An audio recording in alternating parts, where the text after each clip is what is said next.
ನಮ್ಮಲ್ಲಿರ್ತಕ್ಕಂಥ ಏಕಾಕಾರವಾದಂಥದ್ದು 9 ಚಕ್ರಗಳದಾವು.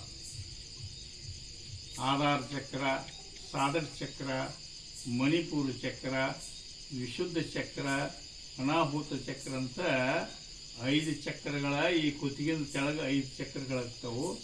ಮ್ಯಾಲೆ ಇಲ್ಲಿಂದ ನಿಂತ 4 ಚಕ್ರಗಳಾಗ್ತವೆ.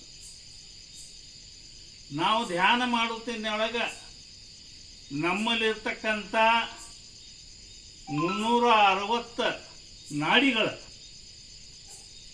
ಯಾವ ನಾಡಿಗಳು ಎಲ್ಲಿ ತೊಂದರೆ ಐತಿ, ಯಾವುದು ಇದನ್ನು ನಡೆದೈತಿ ಅನ್ನುವಂಥದ್ದು ನಮಗೆ ತಿಳಿದೈತಿ. ಈ 9 ಚಕ್ರದೊಳಗೆ ಕಣ್ಣು ಮುಚ್ಚಿಕೊಂಡಕ್ಕಿಂತ ಒಳಗೆ ಆತ್ಮದಿಂದ ನೀವು ನೋಡಿದ್ರೆ ತೊಂದರೆ ಎಲ್ಲೈತಿ 9 ಚಕ್ರದೊಳಗೆ ಅನ್ನುವಂಥ ಅದನ್ನು ವಿಚಾರಧಾರಿಗಳು ತಿಳ್ತಾವೆ.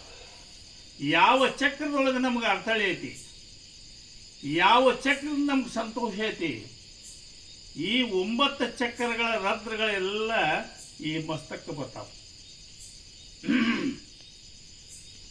ಈ ಮಸ್ತಕದೊಳಗಿರ್ತಕ್ಕಂಥದ್ದ ಒಂದು ಬ್ರಹ್ಮಚಕ್ರ, ಒಂದು ಸಹಸ್ರ ಚಕ್ರ,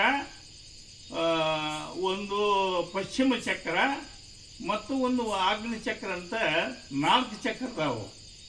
ಆಗ್ನಿ ಚಕ್ರ ಅಂತಕ್ಕಂಥದ್ದು ಈ ಭೂಮಧ್ಯದೊಳಗಿರ್ತಕ್ಕಂಥದ್ದು ಆಗ್ನಿ ಚಕ್ರ.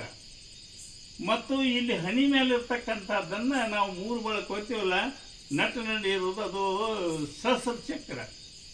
ಅಂದರೆ ಎಲ್ಲ ನಾಡಿಗಳನ್ನು ಕೂಡಿಸಿಂದ ಅದು ಚಕ್ರ ಇರ್ತೈತೆ. ಅದು ಮುಂದೆ ಈ ನೆತ್ತಿ ಮೇಲೆ ಇರ್ತಕ್ಕಂಥದ್ದು ಇದು ಬ್ರಹ್ಮಚಕ್ರ.